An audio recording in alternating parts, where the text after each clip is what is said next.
Hello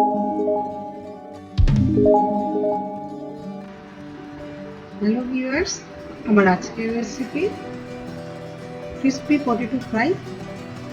সেগুলো আমার সাথে দেখি কীভাবে আমি এটা বানাচ্ছি। নিয়ে নিচ্ছি এই যে আলু মিডিয়াম সাইজের, আপনাদের যতটুকু লাগবে ততটুকু নেবেন, মেম্বার অনুযায়ী নেবেন। নাস্তাটা খুবই মজার একটা নাস্তা। আপনারা চাইলে এটা বিকেলের নাস্তা হিসেবে ব্যবহার করতে পারেন বা মেহমান আসলে চটপট ভেজে দিতে পারেন। এই আলুটুকু সেদ্ধ করতে হবে না। আলুগুলো আমি আলুগুলো কেটে নিব। খুব বেশি পাতলাও করবো না, আবার খুব বেশি মোটাও করবো না। ঠিক আমি যেভাবে কাটছি আপনারা ঠিক সেভাবেই কাটবেন।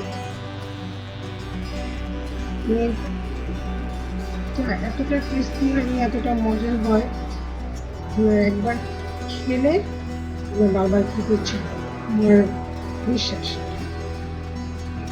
এখন আমি আলুগুলোকে ধুয়ে নেব। আলুগুলো একটু পানিতে ভিজিয়ে রাখবে, 5 মিনিটের মতো পানিতে ভিজিয়ে রাখলে আলুর যে কষটা থাকে সেটা বেরোবে। পানিতে ভিজিয়ে রাখলাম, এখন এটাকে ঝরিয়ে দেবো। ঝরতে থাক, আমি এটাকে ব্যাটারটা রেডি করি। নিয়ে নিলাম 1 কাপ ময়দা, 1 কাপেরও কম। আর নিয়ে নিচ্ছে শানের চাট মশলা। আপনাদের যদি ঘরে গরম মশলা থাকে সেটাও হবে। আমি চাট মশলা দিয়ে নিচ্ছি, আমার কাছে এটাই ভালো লাগে তাই আমি এটা দিই। মাঝে মাঝে ওইটাও দিই। দিয়ে দিলাম লবণ, আন্দাজ মতো দিবেন।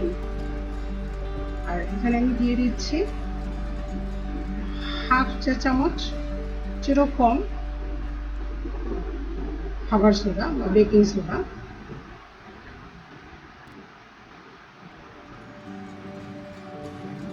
এবার এটাকে শুকনো উপকরণগুলো একসাথে ভালো মতো মিশিয়ে আবার দিয়ে দিব পানি। আমি ব্যাটারটা বেশি শক্তও করবো না, আবার বেশি নরম।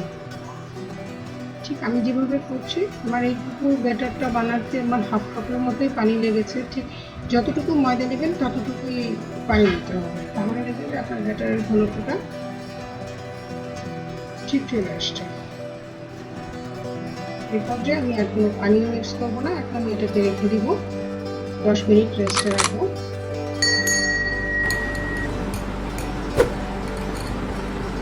আমি যে আলুটাকে যে কোট করবো সেই কোটটা এখানে আমি 1/2 কাপ ময়দা দিয়েছি।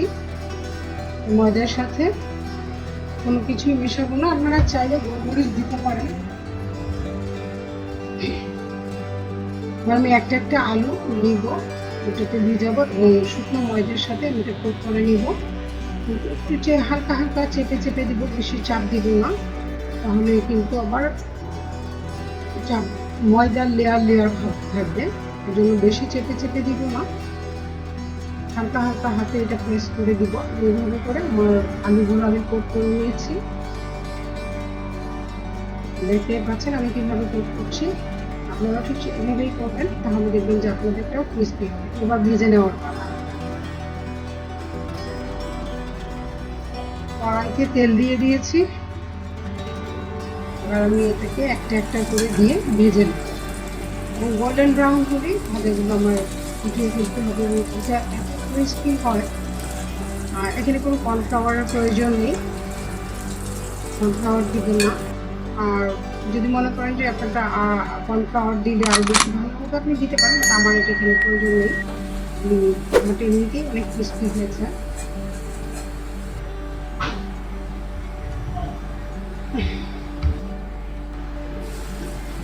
এর উপরে সবগুলো আলু আমি ভেজে নিয়েছি। খুবই মজার স্ন্যাক্সটা, মানে ঝটপট বানিয়ে ফেলতে পারবেন। যখন মন চাইবে তখনই যদি ঘরে আলু থাকে তাহলেই বানিয়ে খেতে পারবেন। আর আলু সাধারণত সবার ঘরেই থাকে। তৈরি হয়ে গেল আমার ক্রিসপি ফ্রেঞ্চ ফ্রাই বা ক্রিসপি পটেটো ফ্রাই। এতটা ক্রিসপি হয়েছে আমি আপনাদেরকে বোঝার সুবিধার্থে দেখাচ্ছি।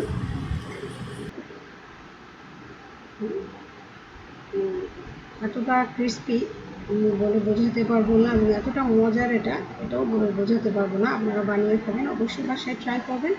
আর homemade food always hygienic food, বাচ্চাদেরকে বানিয়ে খাওয়াবেন, নিজেরাও খাবেন। নেক্সট কোনো ভিডিও নিয়ে আমি আপনাদের সামনে চলে আসবো। সে পর্যন্ত ভালো থাকবেন, সুস্থ থাকবেন। আল্লাহ হাফেজ।